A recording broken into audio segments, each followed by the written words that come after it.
దేవి నవరాత్రుల్లో ఇవాళ 7వ రోజు. అమ్మవారు కాలరాత్రి మహాచండి అవతారంలో ఉంటది. ఇవాళ అమ్మవారికి ఆరెంజ్ కలర్ శారీ కట్టిద్దాం అనుకుంటున్నా. యాక్చువల్ గా నేను డే 4 కి చేయాలి ఇలాచి మాల, అప్పుడు కుదరలేదు కాబట్టి ఇప్పుడు చేస్తున్నా. ఇలాచి మాల మహాలక్ష్మి దేవికి, విష్ణుమూర్తికి వేస్తే చాలా మంచిది. అయితే నేను ఏమేమి అనుకుంటున్నానో అన్ని చేసేస్తాను. ఇలాచి మాల ఒకటి, పసుపు కొమ్మల మాల ఒకటి, గాజుల మాల. ఈ రోజుకి 3 మాలలు తయారు చేద్దాం అనేసి అనుకున్నా. అసలు ఏమైందో చెప్తా. నిజంగా అమ్మవారికి రోజు అభిషేకం చేపిస్తూ ఉంటే ఎంత కళగా కనిపిస్తుందో కదా. ఫస్ట్ డే ఇలాంటి గాజుల మాల నాకు అల్లడానికి 1 అవర్ పట్టింది. ఇప్పుడు నేను 10 మినిట్స్ లో అల్లేసిన. అంతే కదా, ప్రాక్టీస్ మేక్స్ మ్యాన్ పర్ఫెక్ట్. ఇవాళ మహాచండి అవతారంలో ఉంటది కాబట్టి అమ్మవారికి అదే రూపం వచ్చేటట్టు మేము తయారు చేసేసినాం. ఇంకా ఆ రూపం చూడగానే వేపాకులు ఉండాల్సిందే అని చెప్పేసి వేపాకుల మాల కూడా కట్టేసి ఇంకా మాటలు లేవు.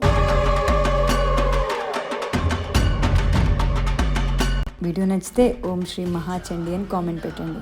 అమ్మవారి ప్రసాదం తింటున్న బాలాజీ స్వామి.